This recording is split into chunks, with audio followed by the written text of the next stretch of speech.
City of Anderson Board of Zoning Appeals is now in session. Before we start our agenda, we need to officially introduce our two newest members. To my left is Cody Wright, and then to my right here is Aaron Jefferson. Like we said before, both of you, we really appreciate your time, and thank you for coming, and welcome to our board, and I'm sure you'll enjoy it as much as we do. Okay, welcome both of you.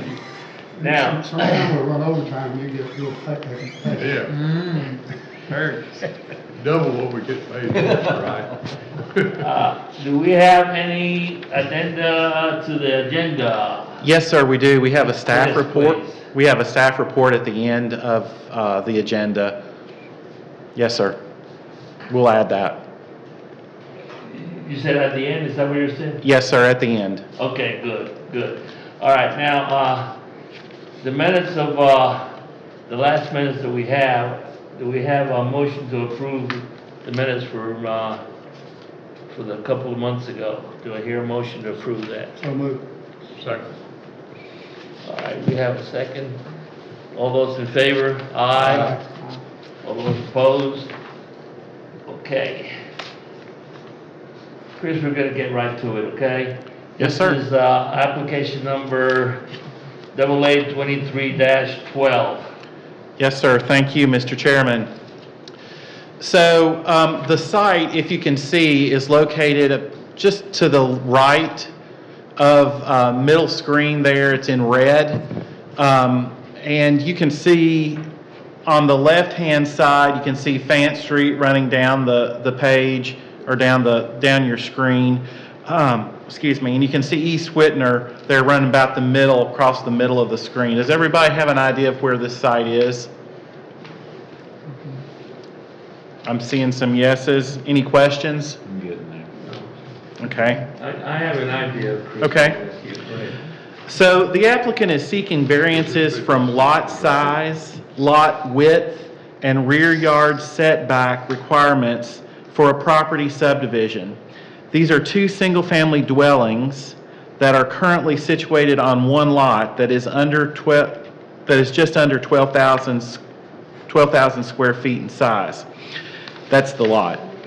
This is a non-conforming situation since only one single-family dwelling, and the word here is single-family dwelling, is allowed on a lot in this zone, which is RM10. Which is a multifamily, but this is a single-family residence, so the distinction here is the building.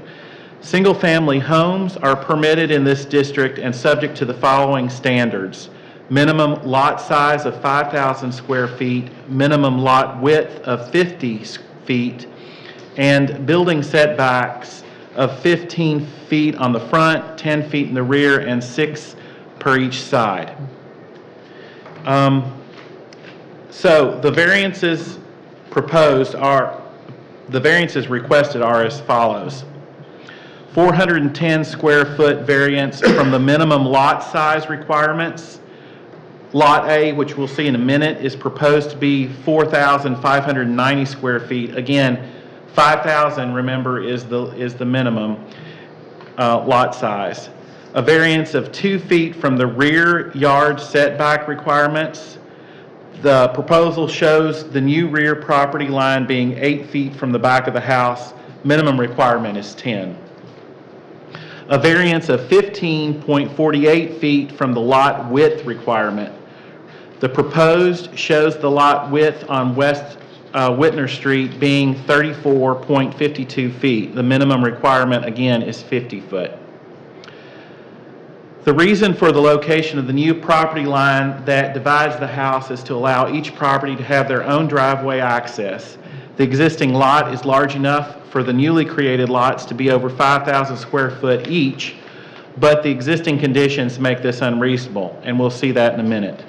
Also, due to the location of the existing houses, the new property line must be situated in a specific location which impacts lot width for lot B. And again, we'll see that in a minute. So here we're zooming in on that lot. You can see, again, it's outlined in heavy red. You can see the two residences on the lot. Note the driveway that comes off of Jefferson Avenue in the back, behind the two. So this is a picture of the lot from Whitner Street. Again, turning the corner, and you see that house that's on the corner. So this is Jefferson Avenue. Again, just down Jefferson Avenue, you can see the carport for the one, and then the access drive that goes behind this house to the other one. So this is the survey. You can see outlined or highlighted in blue the proposed property line here.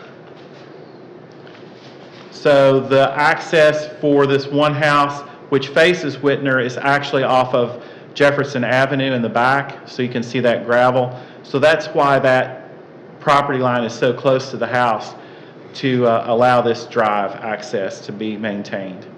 And that lot width is right here, that's in question. And this house is already sitting close to the existing property line as is. Okay. Recommendation is for approval. By subdividing it and placing the houses on individual lots, the non-conforming situation will be remedied. However, the new lots will not meet the minimum lot standards. The variance request meets the findings of facts A, B, C, and D. Mr. Chair, if you would like, staff is happy to go over those if you would like. But just suffice it to say, staff is recommending approval, and I will take any questions if there are any.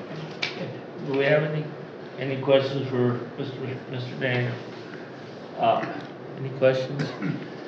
So each property is going to have their own driveway. Is that? Yes, sir, that is correct. Yeah. Have we had any complaints or anything derogatory? No, sir, we have not. Okay. Now, they recommend approval. I don't have a problem with this. Do we have any questions from the board or anything? Anybody? Do we have a motion to approve this? Make a motion, we approve. We have a motion. Second. Second. All those in favor? Aye. Aye. All those opposed?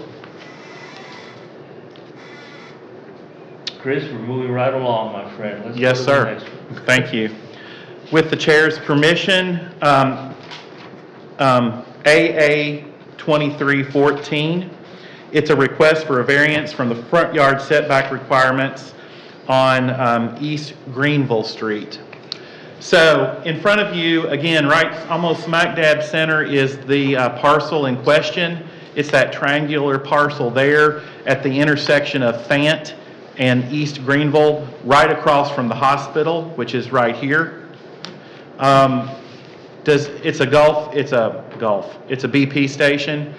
Does everybody know where we are? Yes. It's old Wendy's.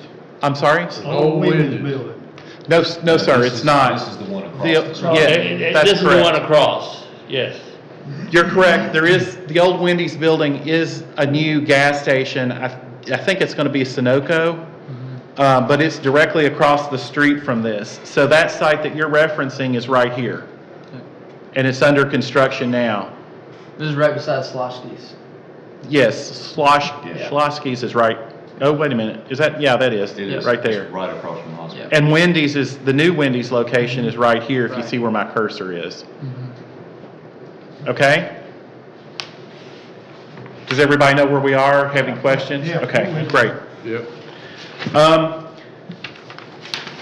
Okay, the applicant is proposing to construct a 310 square foot addition to an existing building located at 501 East Greenville. The site is triangular with multiple street frontages. So because of its location here, just so you know, there are street frontages required on both roads that are larger than most, well, larger than the side or the rear. In the NC Neighborhood Commercial Zoning District, the front yard setback is 25 feet.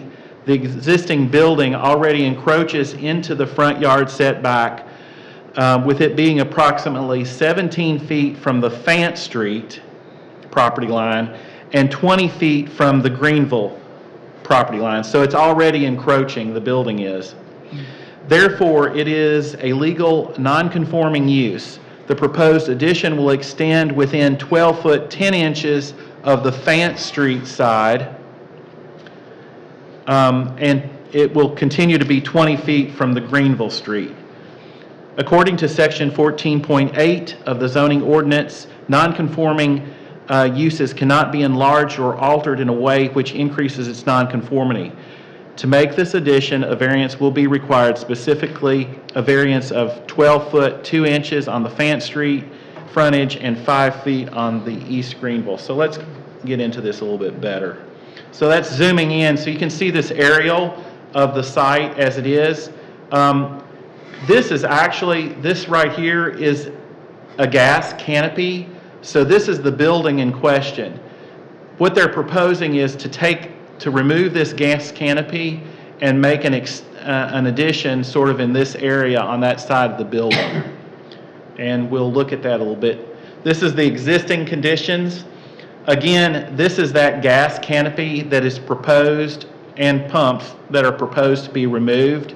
The gas canopy on the other side, the Schlossky side, would remain. Again, there's that canopy that they're proposing to remove. It is really close. It's a lot closer to the property line and inside the setback. And we'll talk about that in a minute. And here you can see the proposed addition in light gray, right? So these lines represent the setback lines, and what's between here and the street is what they need a variance for. And this is the gas canopy right here that is to be removed. So this, in staff's view, this is an improvement of an existing nonconformity, if that makes sense. We'll talk about that some more. The applicant proposes to eliminate one nonconformity on the site, which is the gas pump canopy on the southern side of the site. Gas pump canopies are allowed to come within 15 feet of the property line, and the existing canopy encroaches to within 6 feet. So it's over the property line, of the property line. The addition will be several feet further away from the property lines than the existing canopy. Along with the removal of the canopy, the gas pumps underneath will also be removed. A curb cut on East Greenville Street will be removed, and an additional landscaping will be installed on the site. So it's important, you can see this note here, that from here down Greenville and around this corner will be landscaped area, right? And there's a curb cut here that's, well, it's noted, existing curb cut that will be removed. So that's a safety issue because of its proximity to the intersection. So that's going to be removed, and the landscaping added and the canopy removed. This will not only, okay, I'm sorry. This will not only improve the aesthetics of the site, but it will help traffic flow on the site. With the closing of a curb cut into Greenville Street, the intersection should be safer as well. So staff recommends approval. The variance request meets the finding of facts A, B, C, and D, and I'm happy to go over those if the board would like. In addition, the applicant proposes to eliminate non-conforming gas can, I'm sorry, my bad, excuse me. We've already been over that. So I will take any questions from the board if there are any, but suffice it to say, staff is recommending approval. Any questions for the board for Chris? No. Chris? Yes, sir. And I apologize for calling you Chris. No, If it's there was fine. anybody, if this place was full, I'd call you Mr. Daniel, okay? It's fine. But anyway, I have lived here in Anderson for over 20 years. That gas station has been there for that time, you know, and it's always been a scary in and out of that gas station. I used to know personally, the owners, the original owners of that thing, because I used to live next door to the Boulevard Baptist over there in Boulevard. But anyway, just seeing here, the intersection will be safer for everybody. Right off the bat, you know, you had me at that. I'm all for this.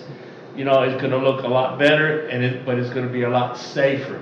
It's always weird for people on both streets trying to come in and out and this and that, and how they've never had a bad accident there is a mystery to me.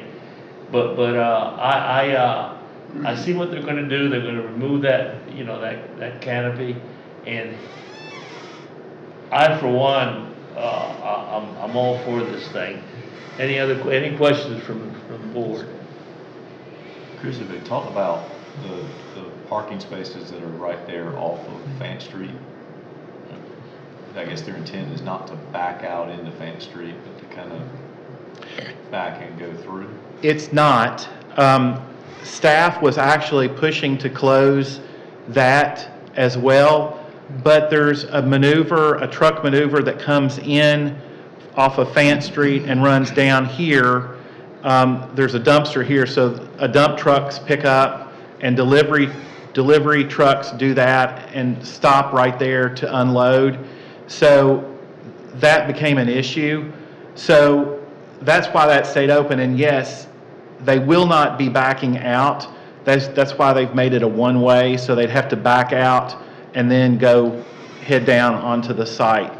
It's not it's not the best, but it seems it has to work for those reasons. The proposal is a lot better than what it is now, you know, in my opinion. We have that ambulance thing across the street over there too that is coming in and out. Are there any other questions for Chris? The other thing I would add, Mr. Jeffers, I believe the front door will be here, and there will not be an entrance to the building on this side, which will push people. I mean, if you're going into the store, I think you'd go on the other side to park. That's a small gas station to begin with, but it's been there for years. Do I have a motion? I make a motion. Go ahead, go ahead. I make a motion we approve. I have a motion on the floor. Do I have a second? Second. We have a second. All those in favor? Aye. All those opposed? Man, you Okay. can't- Yes, sir. Chris, did you want to talk now before we close this thing up? Yes, sir, please. On the staff report, two things. A note for election of officers. Typically, that's done after during June. But we're running a little bit behind because this board hasn't met, and we wanted to have as much of the board membership here as possible for the election of officers. So at our next meeting, please expect to come, and we're going to elect officers for a full year term. The next item is continuing education. You all should have received an email. The new guys, I'm not so sure, but I'll send it out to you. I know you didn't. But you should have received an email for continuing education. We do that through the Municipal Association of South Carolina. I'm glad you're all sitting down. It is a full whopping 6 hours.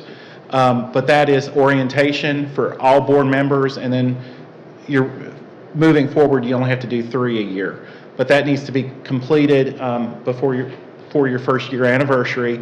I will resend that email to you all. You can do it online, or we have two options. We're breaking it into 2-hour segments. We've already had one segment where we come into the office and watch it, online together. But the next one would be November 9th at 2 p.m. and the following one is December 7th if you want to do it in person. There's a little bit of talking about, there's some questions they ask and we go back and forth. So it can be interesting. We will offer that whole series again in the spring.